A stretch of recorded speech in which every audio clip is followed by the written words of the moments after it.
selamat siang Sepi Muda. Gimana merasakan yang namanya cuaca Kota Malang semakin bikin gemes panasnya ya. Yang pasti kalau sudah di siang hari ini, hari Kamis tanggal 19 Oktober 2023, yang pasti di radio Kalimai Beskrabam Jenis Power sudah ada program yang sangat kamu nantikan, yaitu Deep Talk. Kita bakal langsung sapa dengan Kak Daniar. Halo. Hai Nisa, selamat siang Sebagai Muda dan juga Nisa. Yes, masih semangat 45 ya Kak untuk H-7 sebelum payday. Selalu kita ingat lah ya hari-hari payday itu ya. Terima kasih loh sudah diingatkan kalau H-7 ya. Dengan senang hati Kak Daniar ya. Oke, yang pasti kalau ngomongin soal yang lagi marak sekali ya Kak Daniar ya, lagi diwarawiri di media sosial, kemudian pemberitaan, televisi, media elektronik, lagi rame banget dengan kasus bullying. Yang paling update adalah di salah satu kampus Kak Daniar, yang dimana ada cowok-cowok lagi mainin lift gitu ya. Dibuka, ditutup dalam rangka untuk ngerejain si mahasiswa cewek gitu. Nah akhirnya kasusnya viral. Itu adalah kasus bullying yang mungkin juga levelnya tidak terlalu deep alias terlalu dalam. Tapi sampai juga ada kasus bullying yang berujung suicide alias bundir. Ini kan bikin kita agak miris gitu ya kalau kita melihat pemberitaan yang lagi panas membara di media sosial. Nah ternyata Indonesia ini lagi darurat bullying. Benar nggak sih Kak Daniar? Banget ya, kalau aku baca-baca di sosial media juga gitu kan, di pemberitaan-pemberitaan, entah kenapa korbannya ini jadi kayak nggak terkontrol gitu ya efeknya kepada korban-korbannya ini, sehingga mereka mengalami yang namanya gangguan mental atau gangguan jiwa ini cukup parah, sehingga sampai maraknya juga tingginya kasus bunuh diri gitu ya, seperti aku share ke Nisa beberapa hari yang lalu. Sehingga ini memang udah darurat nih sebenarnya gitu ya, entah apa gitu ya yang membuat akhirnya banyak sekali kasus bullying ini. Aku juga baru tahu nih kalau ternyata di kampus ya, karena kebanyakan kan yang aku baca akhir-akhir itu kan di sekolah gitu ya, konteksnya untuk anak-anak sekolah. Kalau kampus kan sebenarnya mereka udah nggak masuk ke kategori remaja ya, hampir peralihan ke dewasa awal gitu. Ini juga jadi menarik juga nih untuk dilihat gitu, kenapa nih anak bukan anak ya, seorang yang sudah transisi masuk ke dewasa awal masih juga melakukan yang namanya bullying gitu. Oke, nah kalau misal nih masih ada yang masih belum tahu gitu ya. Kebanyakan sih mereka paham juga untuk bullying itu identik dengan kekerasan gitu ya Kak Daniar ya. Tapi kalau pengertian sendiri bullying ini seperti apa nih Kak Daniar?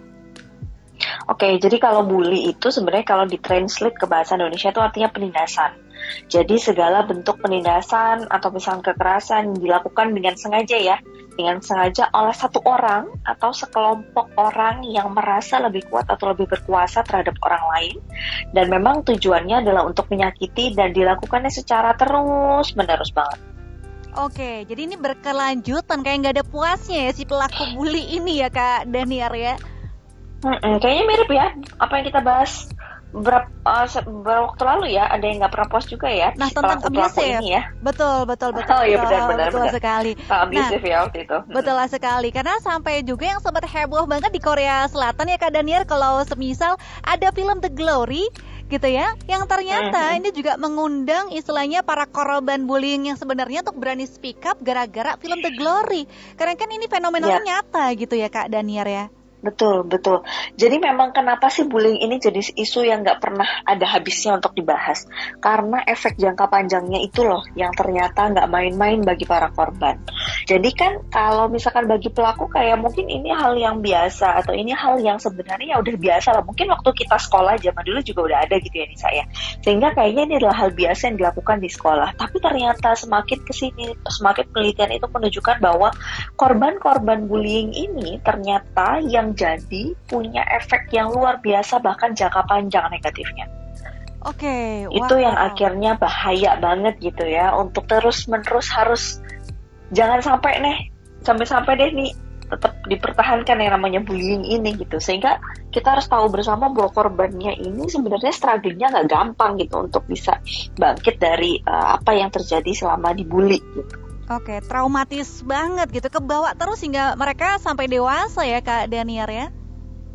Betul, jadi dampaknya tuh banyak banget. Mulai pasti satu, kenyamanan di tingkat sekolah itu pasti udah berbeda.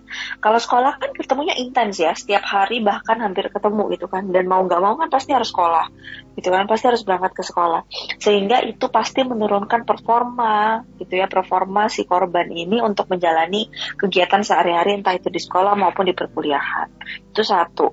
Pasti juga kalau misalkan tidak bisa menjalani kegiatan perkuliahan atau pembelajaran dengan baik, maka kemampuan analisisnya atau IQ-nya pasti menurun. Oke. Karena akhirnya dia nggak fokus gitu kan untuk bisa mengikuti pelajaran di sekolah yang sebenarnya akan bermanfaat sekali untuk kemampuan analisis, kemampuan nalar, kemampuan logika si siswa tersebut gitu. Okay. Kemudian pasti ada efek-efek secara emosional ya, efek-efek kemarahan, efek-efek rasa bersalah mungkin kalau misalkan konsep value, nilai value dirinya masih belum cukup bagus gitu ya, sehingga perasaan bersalah, perasaan tidak mampu, ataupun sebaliknya perasaan kemarahan yang cukup besar hingga akhirnya karena tidak bisa dilampiaskan kepada pelaku yang melakukan bully, akhirnya malah berdampaknya efeknya kemana-mana. Betul gitu. Sekali, karena itulah tadi kenapa bullying ternyata bisa menyebabkan yang namanya bundir alias kasus bunuh diri, karena tadi mereka secara trauma, kemudian stres, depresi, banyak tekanan gitu ya, akhirnya tadi gitu ya, amit-amit, naudzubillah min dzalik, jangan sampai kejadian seperti ini gitu, tapi kasusnya memang ada seperti itu ya Kak Daniar ya, bullying tapi berujung yang namanya suicide.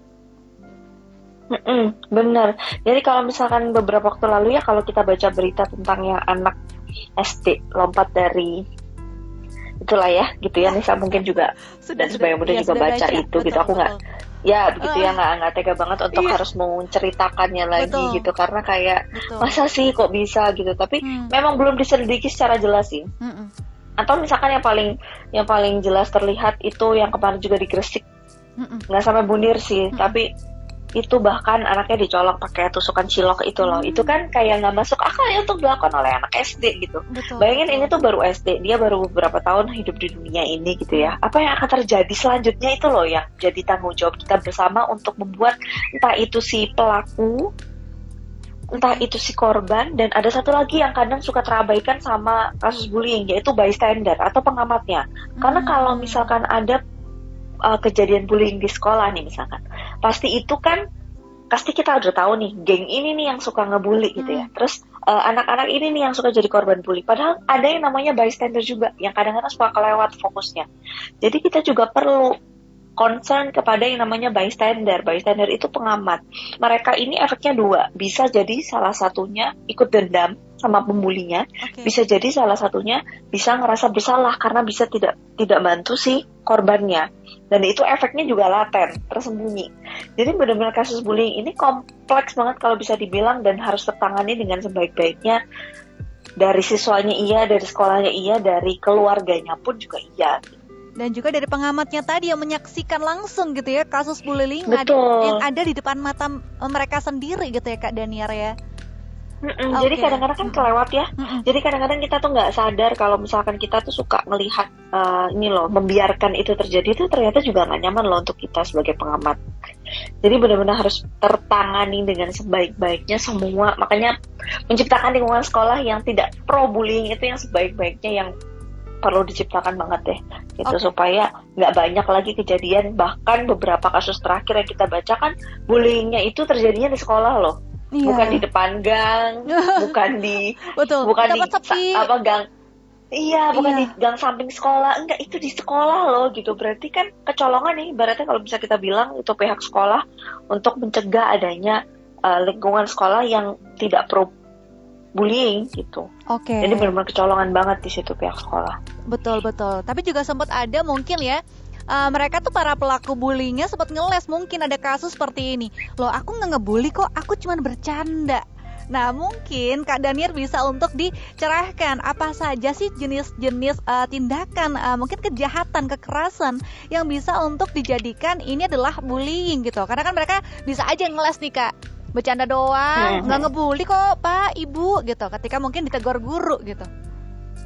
Nah mungkin yang dipahami ketika ngebully itu, mungkin yang dia pahami, yang dia bisa ngeles itu adalah secara fisik ya. Jadi kalau mungkin kontak fisik atau misalkan ngedorong, terus misalkan apa sih ngejambak atau nendang, ya perilaku agresif secara fisik lah yang mungkin selama ini dipahami lebih banyak oleh masyarakat gitu terkait dengan bullying. Padahal sebenarnya ada yang juga nggak secara fisik kontaknya, tapi kontak verbal.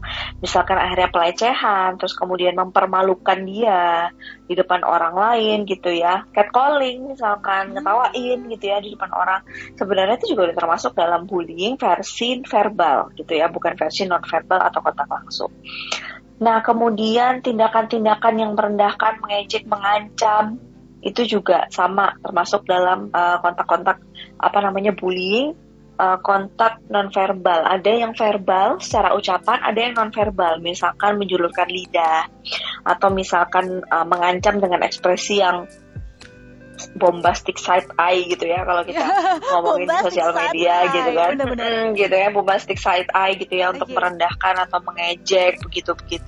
Ada juga yang non verbal tapi nggak langsung, jadi mendiamkan, kemudian memanipulasi persahabatan, sengaja mengabaikan atau sengaja mengucilkan, atau kirim-kiriman surat nih kalau kita dulu zaman kecil ya, kirim-kiriman surat yang isinya hinaan atau misalkan ledekan dan segala macam. Ada juga sekarang yang mungkin relate banget adalah cyberbullying juga gitu.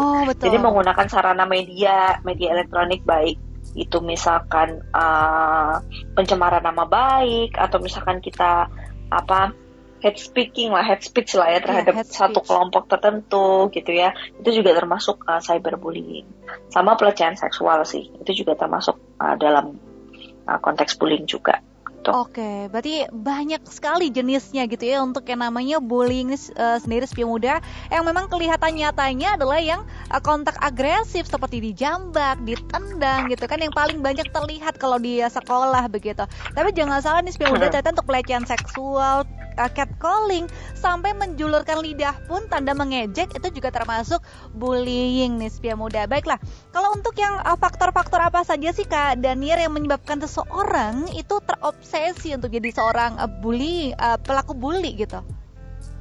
Oke, jadi memang faktornya itu kalau kita lihat dalam teori ekologi, jadi ada yang mikrosistem, kemudian ekosistem, kemudian makrosistem. Jadi dari mikro, dari keluarga pasti bagaimana dia dibesarkan gitu ya, bagaimana pengasuhan keluarganya, apakah keluarganya juga memperbolehkan adanya kekerasan di dalam rumah, misalkan orang tuanya sering bertengkar, orang tuanya sering menunjukkan kekerasan, atau misalkan orang tuanya sangat permisif juga gitu ya, tidak apa-apa kalian melakukan kekerasan gitu, karena mereka pun juga melakukan hal tersebut.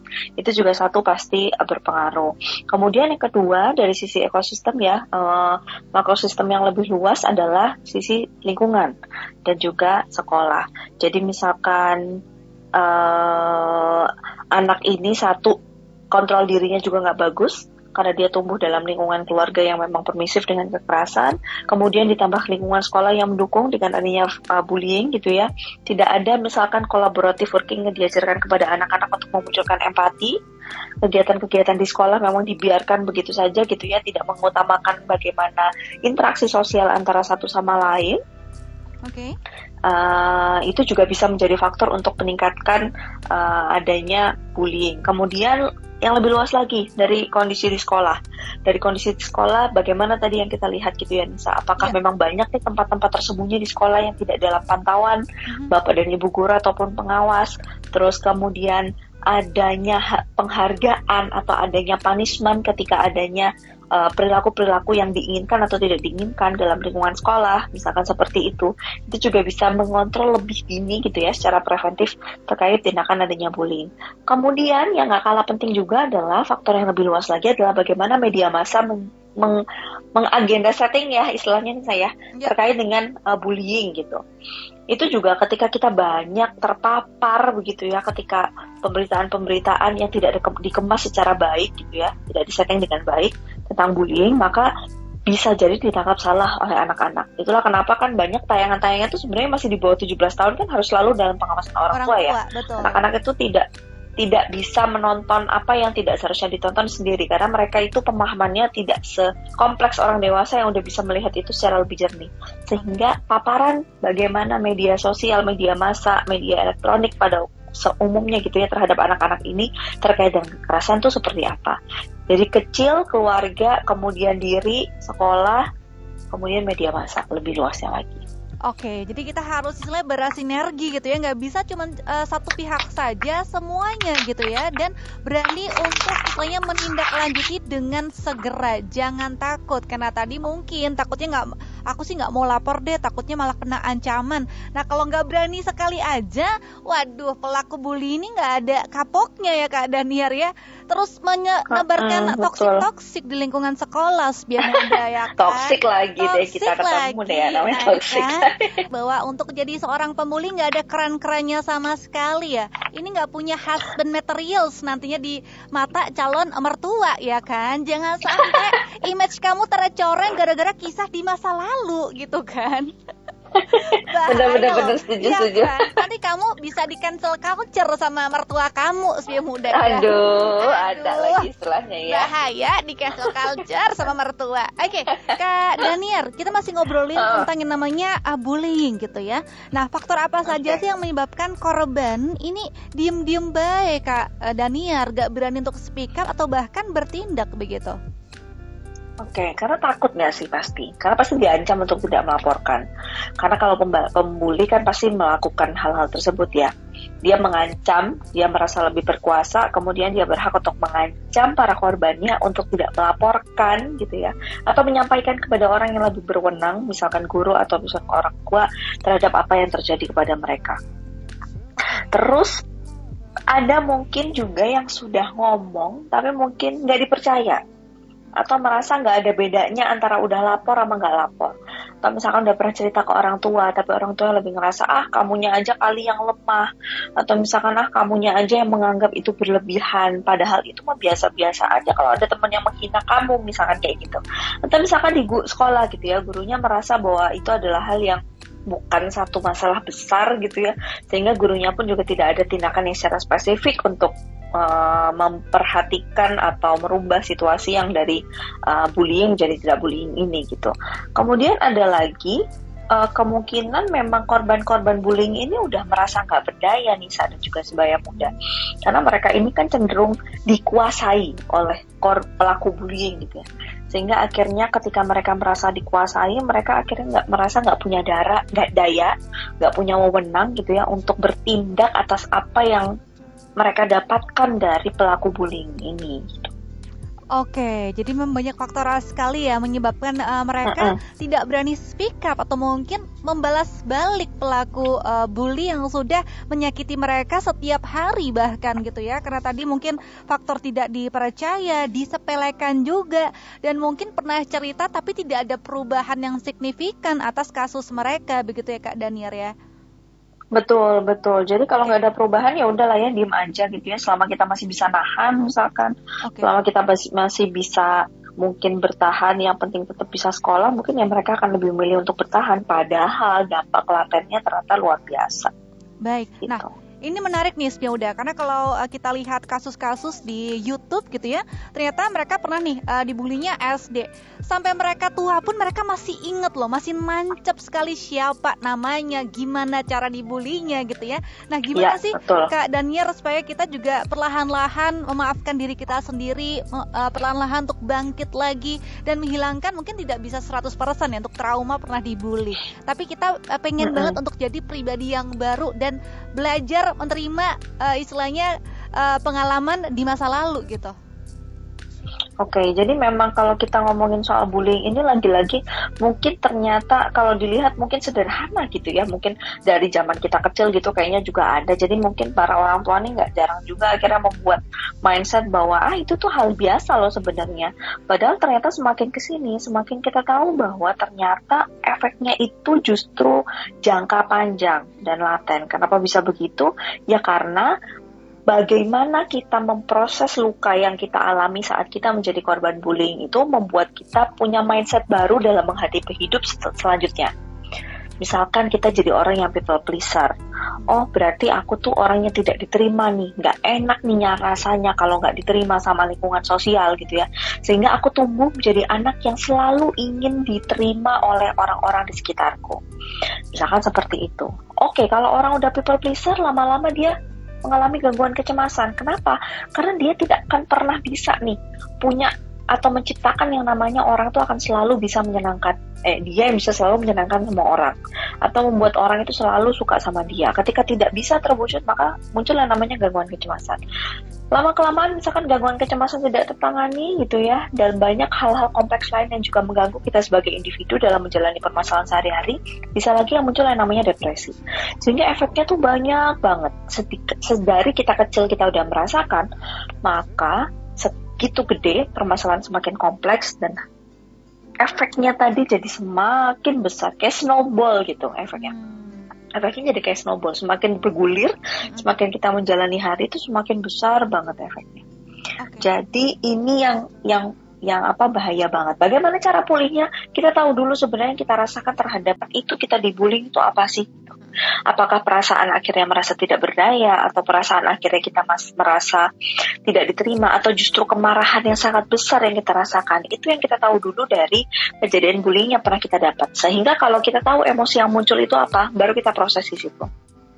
Apa berarti yang kita merasa bahwa ketika kita bisa melakukan yang kita puaskan saat kita menjadi korban bullying itu, kita bisa membuat pribadi yang lebih oke. Bukan berarti balas dendam ya, tapi memproses emosinya, bukan memproses mengeluarkan emosinya dengan cara yang kita inginkan seperti yang kita mau gitu ya saat kita kecil. Sebenarnya enggak, tapi memproses emosinya dikeluarkan perlahan-lahan gitu ya. Ini perlu bantuan profesional kalau memang tidak bisa ditangani sendiri, sehingga sampai sekarang nanti efek-efeknya pun akhirnya ikut tertanggulangi dengan baik. Misalkan tadinya people pleaser, akhirnya semakin sadar bahwa tidak bisa misalkan menyenangkan semua orang, akhirnya kecemasannya mulai menurun, dan akhirnya risiko untuk mengalami depresi juga akhirnya menurun.